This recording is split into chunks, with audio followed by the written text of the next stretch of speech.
Before we start the expert class on 3 strategies for effective negotiations, I would like to give a quick introduction to Heera Ganjikota. Heera is the founder of Pivot Pipers Coaching and Consulting, LLP. His work is focused on helping transformed organizations and individuals to exist at their highest potential. He has worked with several Fortune 500 organizations in various leadership positions, as well as a coach and consultant in pursuit of this ideal. He's an expert in leadership transformation and digital transformation with experience of working across various industries like logistics, IT, FMCG, retail, and various continents like America, Asia, Europe, Africa, Australia, etc. He's an Agile certified coach and has various credentials across coaching, facilitation, change management, and leadership development. Let's make this an interactive session with Heera. He'll be open to questions after the session. Sorry, over to you, Heera. Thank you, Sharana. Okay, excellent. Very good evening to everybody and a warm welcome to this session.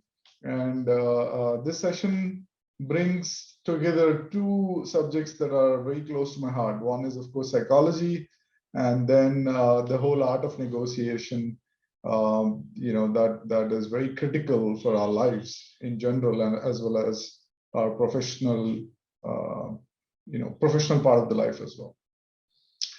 So welcome to this session on the 3 strategies for effective negotiation. Ability to negotiate and negotiate effectively is one of the most critical weapons I feel any corporate warrior needs to have in their arsenal. Negotiation is a human endeavor, which means it involves a great deal of understanding, connecting, winning over of the other person to make it successful. What we'll be doing today is looking at some of the strategies to make negotiations effective using tools that were sharpened in the fields of psychology and neuroscience. So let's dive in. So this is a framework, what I call as the 4 C's of negotiation, that I use to help learners hone their skills. And this is something that I've developed over years of negotiating in the corporate world, as well as thinking about how psychology applies to negotiation as well. What I'll be doing is I'll be going deeper to talk about how to be successful in negotiations using the areas of connection, building a relationship with the person you're negotiating with, cause, influencing the parties involved towards your key objectives, and context, avoiding some psychological pitfalls while taking a systemic and global approach to negotiating. I won't be talking about content, which is more about for example, like the BATNA framework or bargaining, etc. So this session is more about connection, cause, and context, and the psychological underpinnings of these 3 areas. Okay, let's start with the first one. Decades of research in the field of negotiation considers building trust, rapport, as one of the most critical skills for a win-win situation in any negotiating context. And I consider the skills of listening, mirroring, and labeling as the most important to help build trust and intimacy with whoever you are negotiating on the other side of the table. Listening is probably the most underrated ability in the world. We are taught and positively reinforced to talk, not listen, most of our life. We are given accolades to talk. We are given appreciation to talk more than be quiet and listen. But when it comes to negotiation, nothing can be more important than listening carefully to what is being said, and not just in words coming out of someone's mouth, but also from their keyboards. That is stuff written on social media, blogs, company web pages, etc. Because that gives you clues to what is important to that other person. And this can be extremely useful to offer value to that other person while seeking what is valuable to you. When it comes to listening, while conversing, while talking with each other, in my view, there are 3 important types. One is self-focused. That is, you're focused on yourself. You're focused on what is happening to you when you're listening to the other person. Classic example is somebody is narrating you a funny incident, and then you start thinking, what's a funny incident I've been involved in? And once the person finishes their talk, you start off saying, oh, here's my funny incident, right? So that's a classic focusing on the self. The other is other focus, so focusing on the other. And the third is global listening, focusing on the entire environment. Global listening is probably the most desired in a situation like negotiation. And it happens when you can focus not only on the words, but also the energy of the person, energy of the environment in that context that the negotiation is happening. The reason for that is any shifts that happen in the person or the environment, that they will give you clues to look for changes in the context of the person or the system. And that becomes an important parameter or an important point of view that you can take to figure out, hey, something is shifted, and I'd like to know what that is and how that is relevant to the context. We'll also see how this becomes very important in furthering the objectives of your negotiation, understanding the person and building further trust and intimacy. Also combining good listening skills with questioning to seek clarity and understanding. This goes a long way in building trust. The second one is mirroring. Mirroring is another powerful tactic to gain the other person's confidence. This happens mostly at a subconscious level because of what neuroscience calls as mirror neurons that are in our brain. Apparently, mirror neurons developed over thousands of years for us to look at people around us, imitate them, and make sure we survive as well, because the other people, if they're already there in the context, they've survived and they're thriving. So the more we see the other person to be like us, we unconsciously and subconsciously end up liking them. So when someone says, for example, I can't give you 50% discount because that is too much, and you just mirror the last few words, oh, because it's too much, that has a powerful effect on them to reveal more about the situation. Typically, I've seen when you mirror and use the same language as the other person, they start talking about more about their context, and they reveal more of what they have in mind and why they think, for example, in this case, a particular discount is not possible for them. And then that gives you valuable information you can use to move both the parties towards a win-win. Using more of their language, even mirroring their physical actions and movements has been found to be very effective in creating that connect and rapport. And this creates a sense of bonding, mostly at a subconscious level, that helps build a very strong rapport and relationship. Labeling is another very useful skill in creating that trust and intimacy. And it becomes very useful when you're facing a potentially emotionally explosive situation, and it becomes very useful in diffusing that emotionally explosive situation. This involves calling out what you're seeing. Like, for example, you could say, hey, looks like this made you angry or upset or sad or whatever that is. So you are calling out an emotion as you see it. And the reason it's effective is strong emotions, typically they bypass the whole rational processing part of our brain, which is the prefrontal cortex that is, just behind our foreheads. And the person is controlled by the more limbic system, or the more survival focused part of our brain, and the amygdala. And once the survival mechanisms kick in, the logical and rational processing takes a backseat. And what labeling does is, when you label and say, hey, looks like you're angry or upset, then the prefrontal cortex, or the processing rational part of the brain, kicks back in, because they need to process what is being said to them. And that takes away the focus from our survival instincts, and that helps diffuse the situation a lot more. And it also helps in rational decision making, because now you move the person effectively from a potentially explosive situation to a more conversational and rational state of being. So here's a survey for you to take and see where you've used these skills in negotiation. So what you could do is you can pull out your phones, scan the QR code, or join that link there, slido.com, and enter that code that takes you to the survey, and choose any of the skills or all of the skills that you've used in recent negotiations.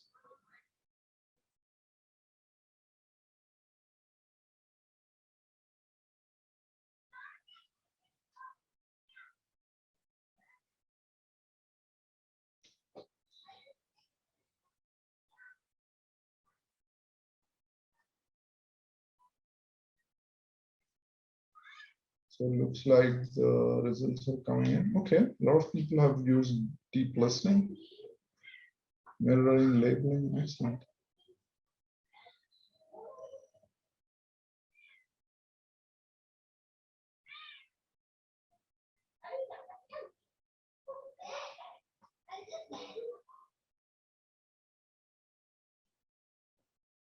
Okay, so looks like there are a lot of folks, a lot of you have used listening as a skill.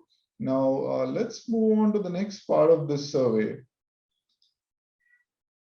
which is another question on the same skills. If you've used these skills, have you used them consciously or unconsciously or both?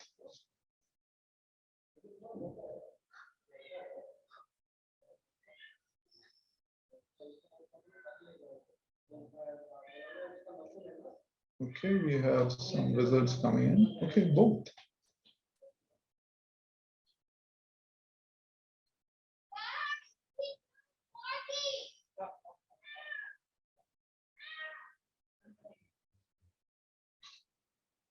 Okay, we'll move on to the next piece, which is the cause. Here we'll be looking at the psychology of influence, and I'm drawing a lot of research done by Dr. Robert Cialdini in the area of influence, and he mentions 6 areas that are critical to influence. Now that you build the rapport, now you're moving into, okay, I've built the rapport, I've built the relationship, I've built the trust.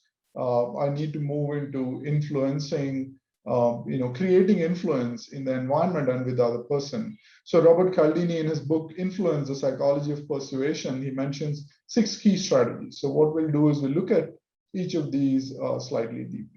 So the first one is reciprocity. People tend to give back to others what has been given to them. So while people think of reciprocity in terms of exchanging money or goods or services, it really involves a lot more. For example, when participating in a conversation or a negotiation, by providing the other person with attention, even information, concessions, even respect, you'll likely receive the same from them in return. In order to maximize this principle of reciprocity in a negotiation, you should be the first one to give. So there are certain principles that work here. So you should be the first one to give, also personalize that giving, and it should be unexpected. It has been found that if it is personalized and if it is unexpected, the reciprocity or the sense of reciprocity you build to that person in a negotiation increases a lot. And you see that in a lot of times, you see that happening. For example, let's say a Uber or a Ola gives you some money in your e-wallet, like it could be as low as 20 rupees or 50 rupees. And the very fact that you own something that belongs to them, they've given you something, creates that sense of reciprocity. And it is used a lot by, you go to a vendor, they would give you a diary or a pen. And but it's been found that if you make it more personalized and make it more unexpected, it becomes more powerful. I had a recent experience. While working with a firm, I was at a vendor's place, and they kept all these diaries on the table, in the meeting hall. And I went and sat there. Yeah, it felt good to have a diary, but I could see that everybody else does as well. But when we finished the meeting, and it was a good meeting. When we finished that, when we are walking away, the CEO of the vendor comes over to me and hands me a small, ballpoint pen in a small case, saying, here's something special for you. We enjoyed working with you, having a meeting with you and conversing with you. So here's something that would help you, remind you of us, or this, the good meeting, productive meeting we had. So that made me feel all the more special because it was personalized, it was unexpected. And these seem to go a long way in creating a positive influence. So moving on to the next one is scarcity. So it's been found that people want what they can't have, and I think this is an evolutionary sense that has been that has evolved over thousands of years. If there is scarcity, that means that resource is valuable. So that's built into us at an unconscious level. And that's why advertisements that promise limited time only. There is a sale, but that's going to last only few hours. For example, if you go to Amazon, they say a lightning deal, and it's going to end in 3 hours. And there is another part of it, we'll touch upon that later. It says 20% of the people have already claimed this deal, and that's another influence strategy. We'll talk about that. So this becomes very effective. It's important to describe the uniqueness and unattainable advantages otherwise of any recommendation or offer you make. So when you put something on the table, make that limited. I've seen vendors do this in the quotations. On the top, they'll put the quotation, validity of the quotation expires in 30 days. But a lot of them don't follow up on that or don't even emphasize that in a conversation. So I feel that's something, a very powerful strategy or to be utilized in a potential negotiation.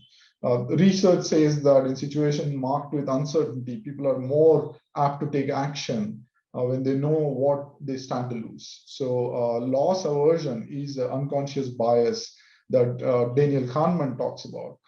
So loss aversion prompts us to action much more than benefits. So in a typical sales cycle, people talk a lot, a salesman talks a lot about benefits.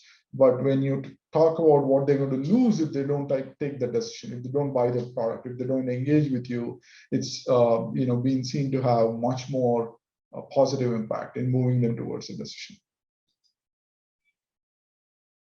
Authority. Research shows that people typically follow the lead of those they perceive as credible or knowledgeable or expert in a particular area. And it makes sense, right? Especially since authorities or legitimate, credible authorities have attained those positions by the virtue of a lot of knowledge, skill, expertise in the field. But unfortunately, many experts mistakenly assume that others will naturally know this or recognize this, their expertise, but that doesn't happen. It's been found that if somebody comes and tells about your expertise, that's much more effective, and it's been seen to create that aura of credibility a lot more, even much more compared to you yourself giving your introduction and saying that, hey, I've got all these credentials and I'm an expert in this area. For example, I saw 2 situations, and I was involved in sales cycles where a sales guy brought in an expert and told the expert in front of the customer, hey, introduce yourself. And the person stands up and says, I've worked in the metals industry for the last 20 years. I'm an expert. I know this area, et cetera, right? And there was another situation where the salesperson himself introduced this expert by giving the same credentials. It was a different person, not the same person. And I could see the engagement that the customer had was very different in the second case. They in fact engaged with this person, started asking questions about his credibility, his expertise, and even what he did in those projects and how it could be useful and utilizable in their current project. So something to keep in mind when you are projecting credibility in front of, let's say, a customer or another party in negotiation. Consistency. People feel compelled to be consistent in their prior behaviors, opinions, actions, and statement. So this is not consistency of you, but also creating consistency with the other person. So when someone makes a commitment actively and they say that I'm going to do this, it's even more likely they'll follow through with that commitment. I mean, this is the perfect example of a whole industry that is working on this is this industry of personal trainers. I mean, a lot of us know what exercises are available or what workouts are available, and it's easily you can Google it or see it on YouTube. But the authenticity, or rather the consistency of it, increases a lot more when you have a personal trainer, and they're going to have you commit to that. And so there's another person involved, and you're making that commitment, and even sometimes publicly, and that increases the opportunities that you have to live up to those commitments. So when negotiating, you can activate this consistency principle by recognizing a prior commitment and linking it to your current request. So you could get a prior commitment and link it to the current request that you're making. And the commitment could be to certain values. It could be to, oh, we won't negotiate, we won't do price negotiations very hard, or something like, we are not hard on our vendors, or we have agreed to, extend this relationship into other areas and things like that, right? So they've made a commitment, and now you can leverage that commitment by invoking the consistency principle. If possible, even you could take that a step further by having those commitments in writing, because people tend to live up to what they write. The more the public commitment is, the stronger pull to related requests. So this is something that works very powerfully in negotiations when you have commitments made during negotiations and that need to be lived up to much later in a sales cycle, or even for example, in a product implementation or during the execution of that sales cycle. Liking. People are much more easily influenced by those they like. But what makes someone like you? I think that's a question that comes up. And like neuroscience and research in psychology tells us there are three important factors that contribute people to like us. One is similarity. We like people who are similar to us. We also like people who tell us that they like us, right? And also we like people who cooperate with us towards mutual goals, common goals. So three things: similar to us, who tell us they like us, and who work with us on mutual goals. Therefore, when negotiating, take the time necessary to locate a genuine shared interests and points of agreement before going into an area, an idea, or a proposal or a recommendation. So, the rapport building time, the time to really find out what their values are and what those overlaps are, is extremely important. So in other words, get to know the people more meaningfully before talking business, right? And the final one is what we talked about during that Amazon example, consensus, or it's also called social proof. So in that lightning deal, Amazon gives one statistic is, they create scarcity by saying, you're going to lose this deal in 3 hours if you don't act now. The other one is the social proof, which is the saying 20% have already claimed this. So it puts an unconscious pressure on us that there are people who already claimed it. That means this is a good deal and I need to do that as well. That's because people often heavily rely on others for clues on how to think, feel, and act. And that again comes from our evolutionary biology of wanting to be like other people, because the other people, the group has survived. And that means if I be like the group, if I follow the group, I will survive as well.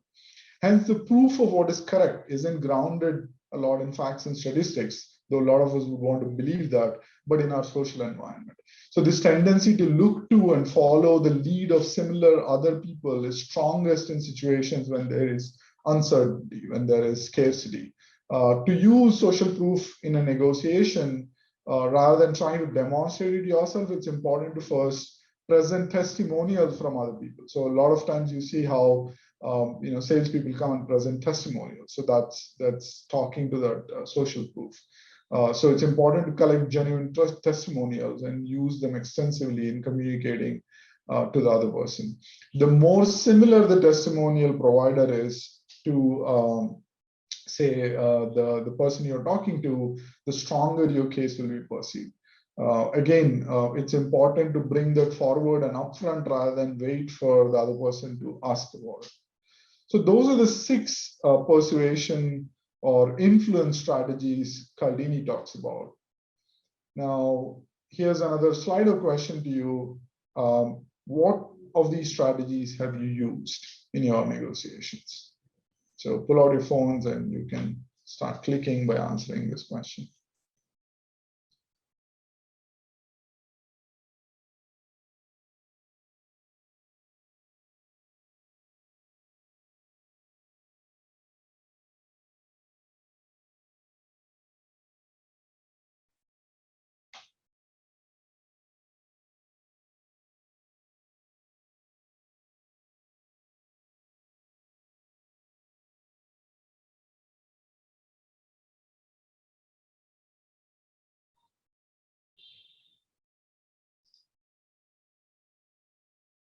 Okay, interesting. A lot of people seem to have used liking and consensus. Scarcity seems to be at the bottom.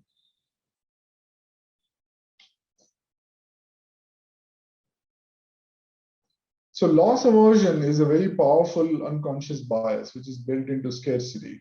So interesting to see that scarcity is at the bottom, but I would invite you to consider using that much more extensively in future negotiations. Okay, let's move on.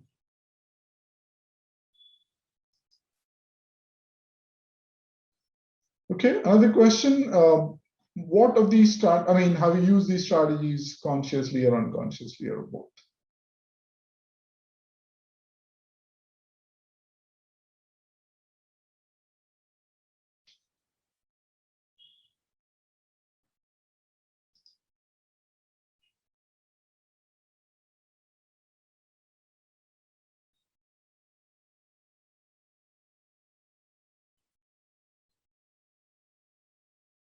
Okay, unconscious seems to be quite a significant number, and that makes sense if you link it to liking, because we are taught to be likable as well, by our environment, by our parents, by our system, and a lot of times it's an unconscious pull to be liked by people. So that kind of seems to connect well with the previous responses. Okay. Okay, moving forward. So the final one is the context. So we looked at building rapport, building a relationship. Now that we built a rapport and relationship using the techniques of listening, mirroring, and labeling, labeling being effective in cases where things are going in a very emotional direction. Now you build the rapport, you build the trust and intimacy, you moved on to the cause, and you looked at how do we move the system of the person you're negotiating with, the entity you're negotiating with, and yourself towards influencing them towards your objective. So we looked at that using Robert Cialdini's 6 principles. Now let's look at the context, the overall systemic landscape. And I picked up one particular model which I find very powerful, and this is very powerful in both ways, in both creating a positive impact, but more importantly, in my view, avoiding landmines in a negotiation. There are a lot of landmines you typically face in a negotiation that could explode and derail the negotiation. And this was proposed by this neuroscientist called David Rock, and you could Google this person's book called Brain at Work, where he proposed this model called the SCARF model. We'll go deeper into what that model is. But there's a very important principle he found out. He found out that we are wired to be survival oriented, and there's certain parts of our brain that get triggered, let's say when we are faced by a life survival, like a snake or a wild animal or even a snarling dog. So when we are faced by such a threat to our life, there are certain parts of the brain that get lit up. So he put people in fMRI machines and hooked them up and figured that out. But what was interesting was he figured out that the same areas are triggered when you are facing a social threat or a reward. So it could be an angry boss. So an angry boss triggers the same areas in our brain as a hissing snake, or even in an emotionally charged situation in a negotiation, an angry person could trigger the same threat response. So the whole SCARF model is built upon 3 central ideas. One is the brain treats many social threats and rewards with the same intensity as physical threats and rewards. And we talked about that. And the second one is the capacity to make decisions, solve problems, and collaborate with other people is generally reduced by a threat response and increased under a reward response. So when there is a threat, the ability of us to collaborate with other people, work with other people reduces because the focus is on ourselves. The focus is on our own survival, because the same mechanisms in our brain that trigger a physical threat or reward are triggered in this case as well, right? So that's the second principle. So the third principle is the threat response is much more intense and more common and often needs to be carefully minimized in social interactions. So the threat response of not wanting to collaborate or work with other people to a social threat is much higher than a reward response. And what that means is, and there's research that says if there is one threat that has been created, a social threat, there needs to be 5 rewards to nullify that effect, right? So I'll repeat that. If there is one threat that has been created, you need to create 5 rewards to nullify that. The difference is that big. Some research also says it's 1:7, but the point is it's a large difference. So what does the SCARF model say? The SCARF is an acronym for status, certainty, autonomy, relatedness, and fairness. And these are what David Rock called as domains. And you could create a threat response or a reward response in these domains. So what's status? Status is nothing but our relative importance to others. So when we compare ourselves to others, what is our relative importance? So this is essentially born from control on people, on other people. So how am I in the overall hierarchy of things? And in a negotiating situation, to give an example, I was in a conversation where a vendor was talking to a customer. I was on the customer side. So the vendor was talking to us, and this person, there's an architect that was presenting a particular solution. And during the conversation, the architect goes on to say, I've done this a zillion times, and I know that this is the right approach. And this person was talking about, or rather trying to nullify certain requests that some of the people on our side were trying to make, saying, hey, can this solution do this? So if you see what has happened here is this person has created a hierarchy, a knowledge status hierarchy, saying, I know better than you.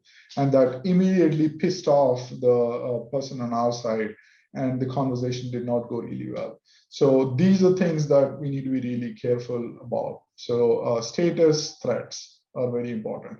And that is one reason to build trust and intimacy, and also know who's placed where in the group of people you are conversing with, especially on the other side, like who's placed where in the hierarchy, and making sure you're not treading on any toes. The second one is certainty, our ability to predict the future, that is, and control our environment, that is certainty. So the first one is control of the other people and how we relatively place to others, that is status. Certainty is our ability to predict the future and control things around. So once you threaten this, again, it feels like I don't know what is going to happen. That means uncertainty increases. So for example, if somebody says, we'll give you a proposal, and in say a week to 10 days, now that's a very uncertain situation. That's a very uncertain time frame versus saying you'll get a proposal from us on say 15th of October. That's a very certain date. That's a very certain time frame that has been created. So there's an unconscious threat that is created to certainty when you give a very vague response versus a very certain and definite response. And I've seen that happen a lot in customer support situations where the support person is not wanting to give a date by when this situation is resolved, and also not updating the customer as to what is happening with that situation, right? So there's no predictability or certainty as to when things will be resolved, and that creates that gives you a very angsty customer on your hands, and that's not a good situation to be in. Autonomy is our sense of control of ourselves or events around us. So one is status is control of others, certainty is control of our environment, autonomy is control of ourselves.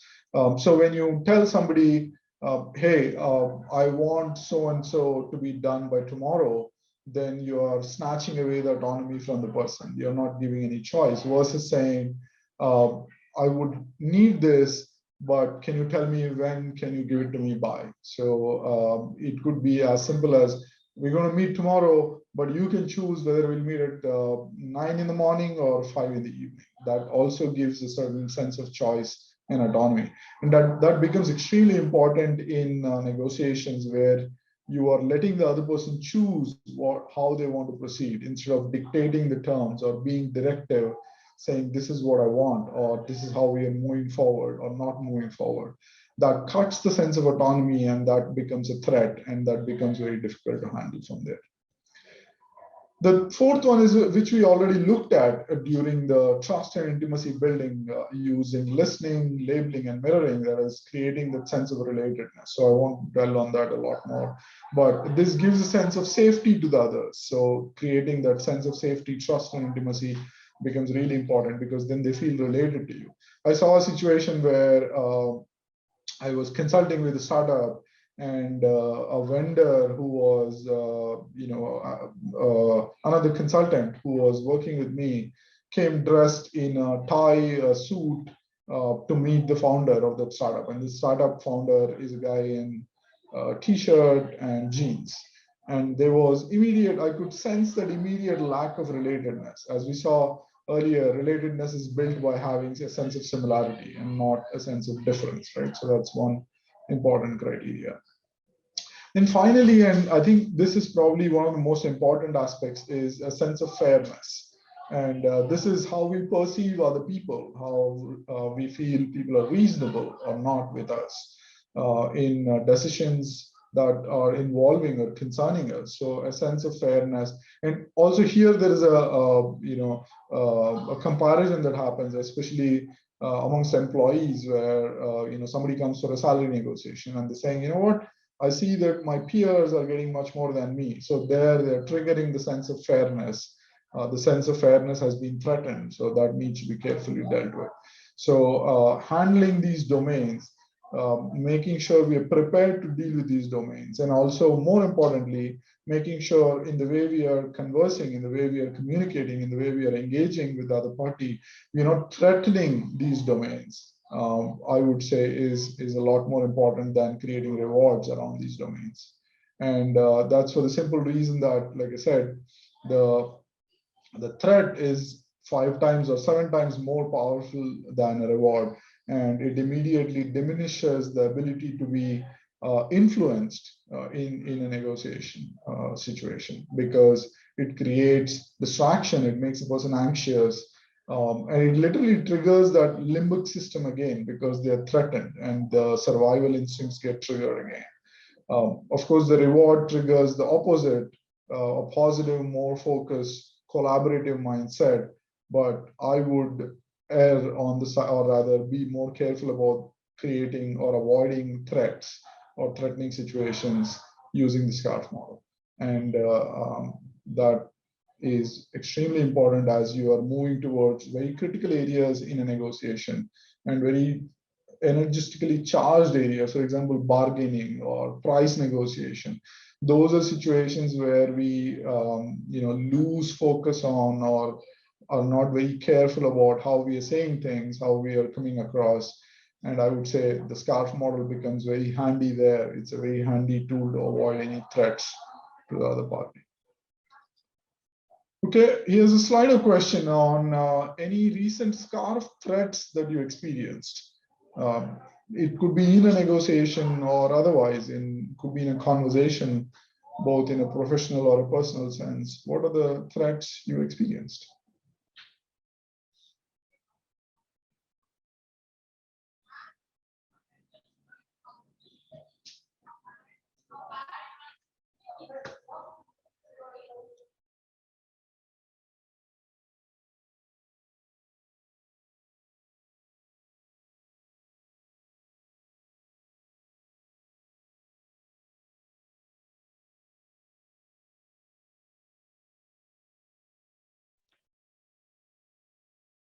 Okay, so status threat seems to be on the top. Certainty as well.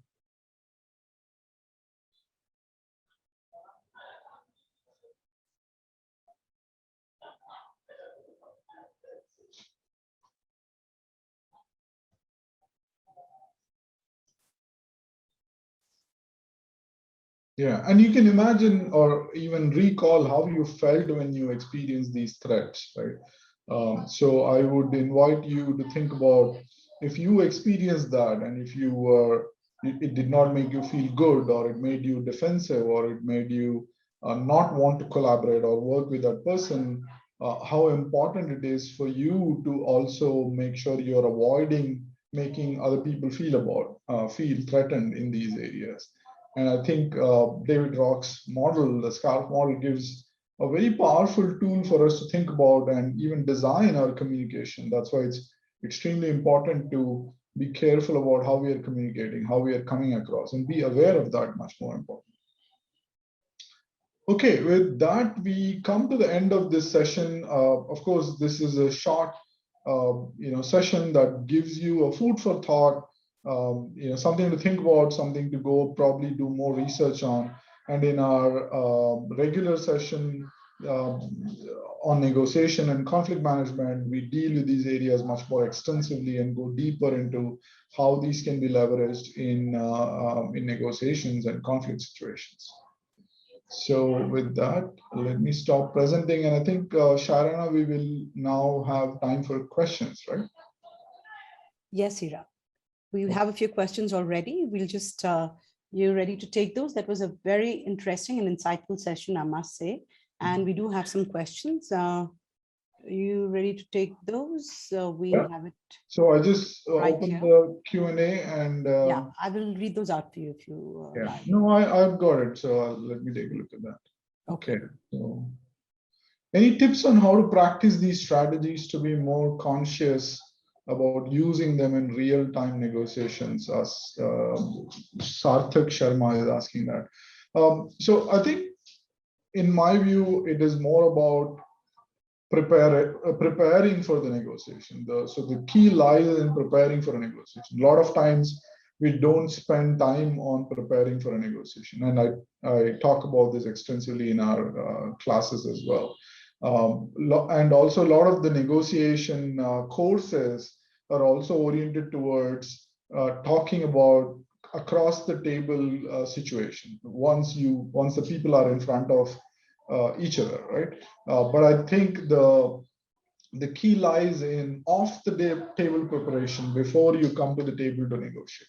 And there you could keep in mind some of these things and design and be conscious of how to communicate. In fact, good negotiators are known to practice some of these in simulated environments, and they simulate and create what if scenarios. So what if this happens? How do I deal with that? What if this particular scenario happens? What are the tools I have? What are the situations and tactics and strategies I have that can be employed in these situations?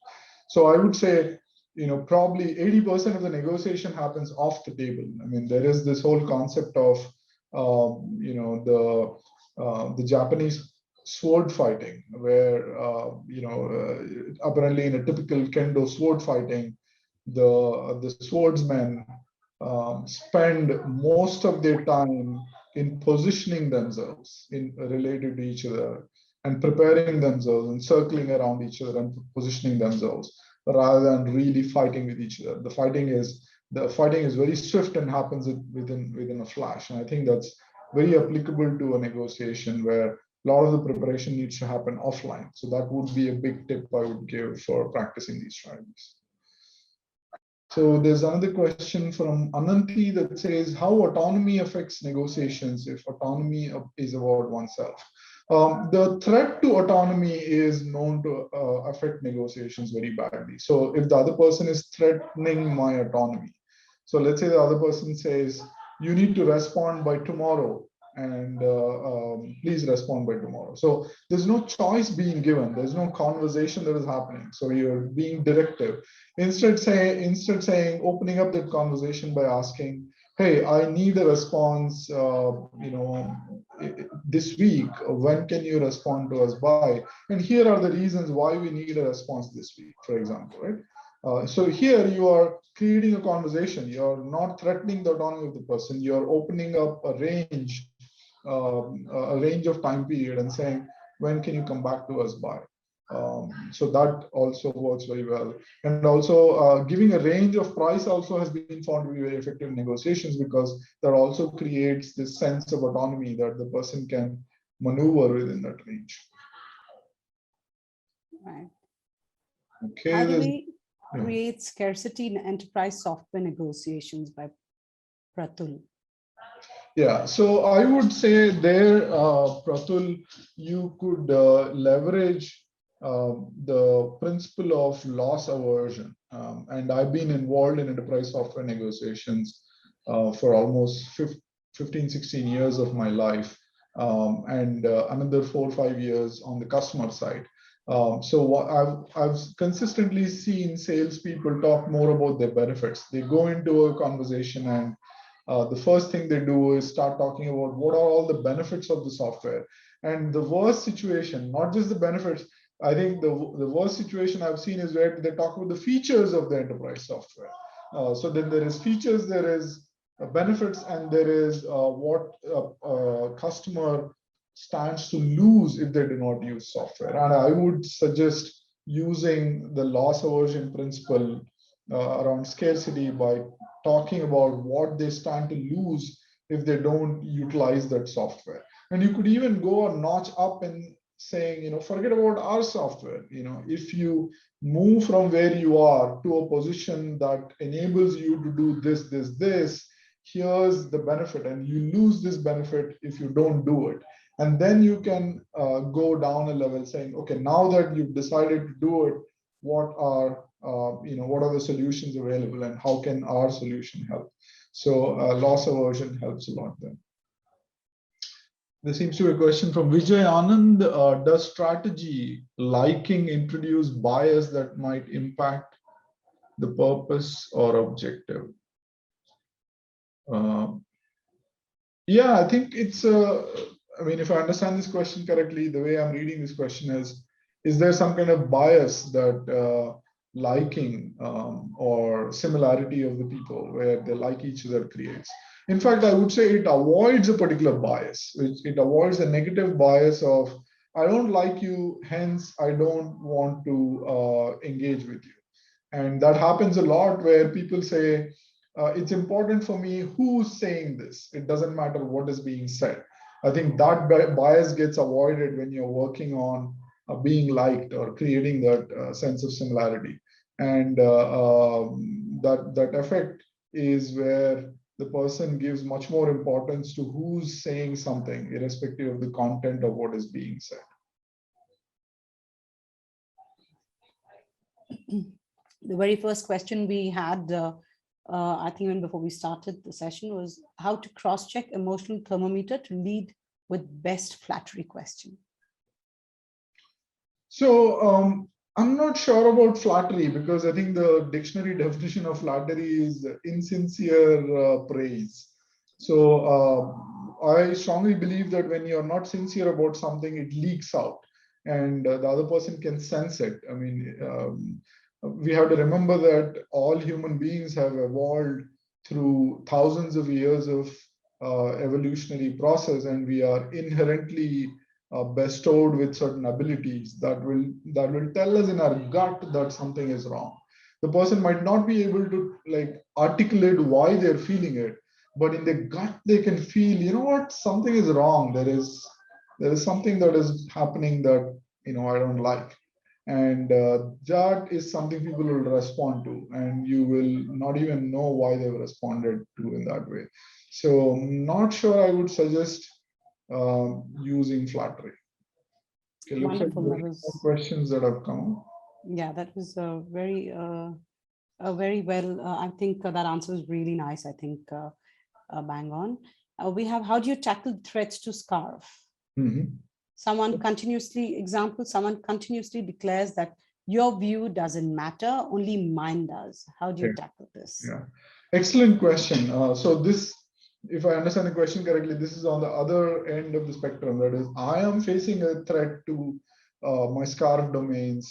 How do I handle that? And so let's examine what is happening there, right? So when you're when there is a social threat in any of these domains, what is happening is your survival mechanism is getting kicked up, and when your survival mechanism gets kicked up, you're taking decisions from a place of threat rather than a place of choice and place of strength.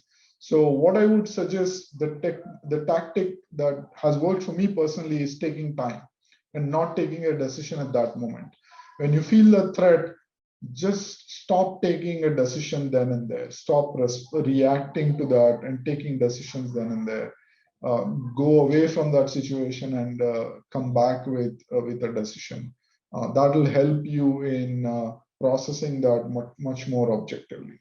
And to the question of to the way that threat is happening, in the case that Arun has said, that is, your view doesn't matter, only mine does. That indicates a very toxic atmosphere for me. So if I'm in that atmosphere and the atmosphere continues, then I'll have to examine, I mean, do I want to continue this in this atmosphere or not? Let's say it's a negotiation.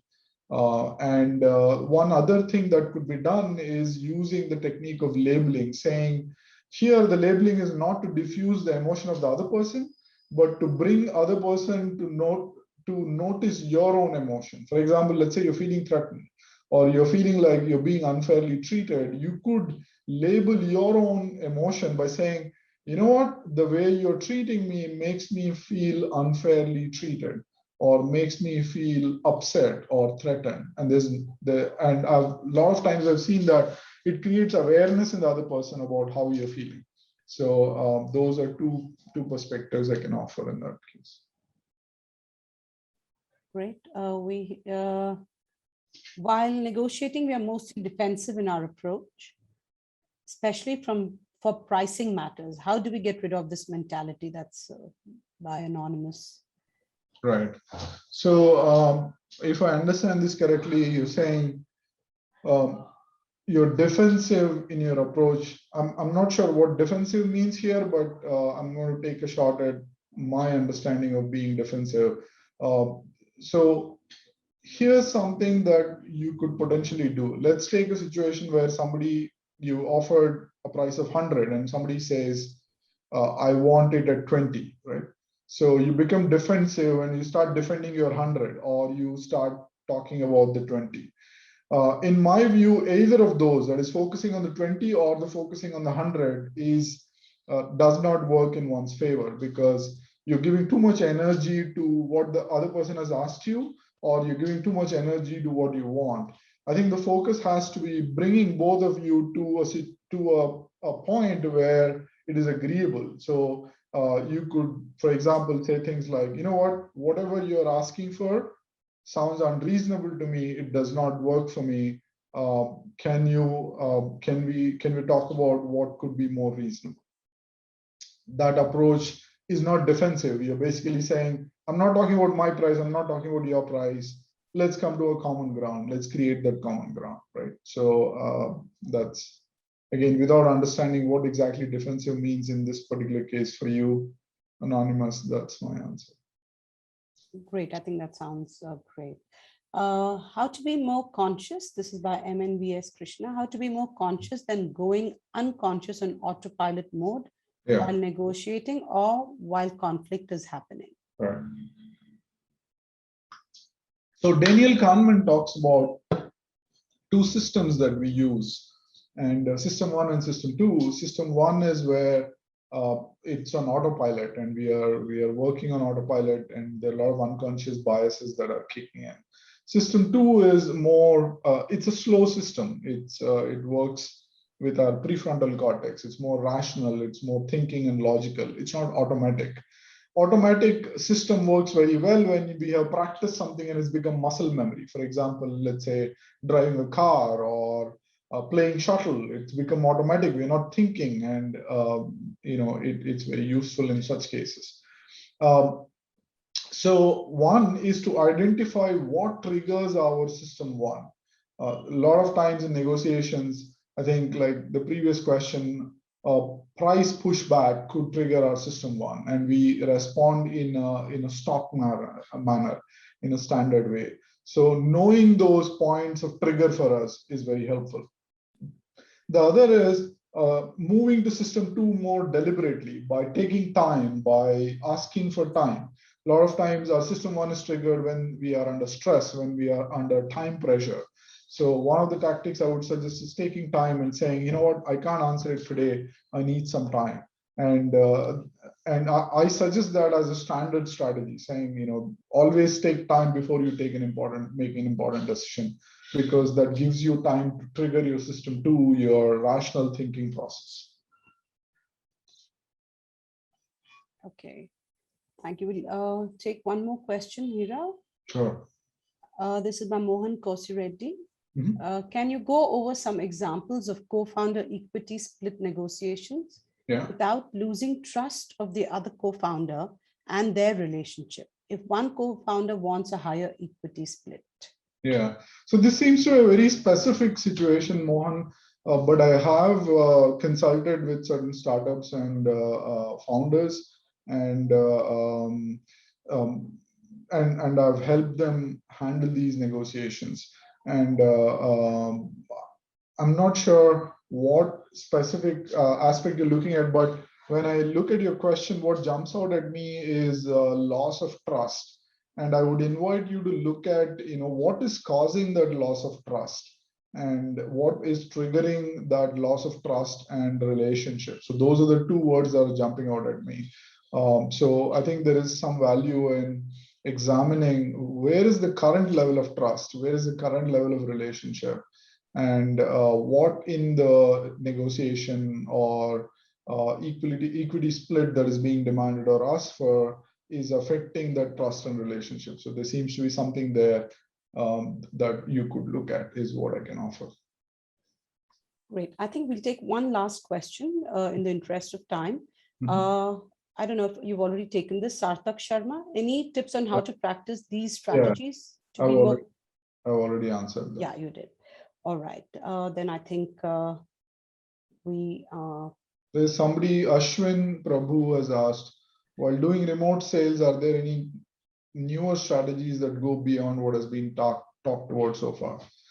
This is an excellent question. I think a lot of people are doing remote sales now. So what happens in a remote sales? It's interesting to note that in a remote sales situation, the amount of time you have, the amount of opportunity you have to build a relationship is what gets affected. Because you don't have an opportunity to sit across the table, to have a small talk, or to go have a coffee or a lunch or a dinner and build that relationship. That's the one that gets impacted the most. So I would say focus heavily on relationship building, focus heavily on listening and studying what the values of the other person are or other party are. And there are tools that I talk about and I coach people on. Things like value mining, figuring out value system of the other person, what is important for them becomes really important. And again, questioning or honing your skill of questioning becomes really important in figuring out who they are, what is important for them, what is more valuable for them, and building that relationship, building that trust. So trust becomes another very important aspect. So there is this whole formula of trust where you increase your credibility, you increase your reliability and intimacy with the person, but you at the same time in the denominator you reduce your self-focus. The more you're focused on yourself, the lower the trust quotient develops. That means the more you're focused on the other person while increasing your credibility and reliability and building that connect, your trust factor goes up. So I would focus heavily on relationship building, Ashwin. Okay, I think we are okay. And thank you very much, Heera, for a fantastically interesting, interactive, and an insightful session. Thank you to our wonderful audience for taking the time off and participating enthusiastically, asking the right questions and making the most of learning on this session. Until next time, take care, stay safe, good night. Thank you once again, Heera, for being with us tonight. Thank you, everyone, for this session and an opportunity to share my thoughts. Bye-bye.